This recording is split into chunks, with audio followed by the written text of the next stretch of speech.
الاكزit لعلاقة الكارير لازم يبقى سمايلي اكزit. دي واحدة من الجمل الحلوة قوي اللي قالها لي واحد من مديرين الاجانب في يوم من الايام. يعني ايه الكلام ده؟ يعني لو الموظف قرر انه يسيب الشركة لازم يبقى سمايلي اكزit. لو الشركة قررت انها تستغنى عن موظف لازم يبقى سمايلي اكزit.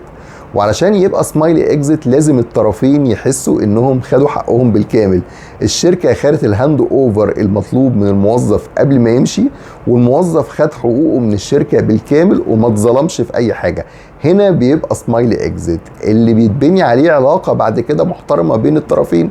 لو الشركة او زمايله احتاجوا منه اي حاجة او اي سؤال بعد كده بيلاقوه بيرحب. ولو هو كمان لا قدر الله تعثر في السوق وحب يرجع الشركة في يوم من الأيام هيلاقي 100 باب مفتوح و100 بني آدم موجود علشان خاطر يسمع له. سمايلي اكزit مهم جدا جدا جدا لإنهاء أي علاقة جوه الكارير، والحقيقة هو المفروض اللي هو مهم جدا لإنهاء أي علاقة ما بين طرفين. سمايلي اكزit حاجة مهمة قوي.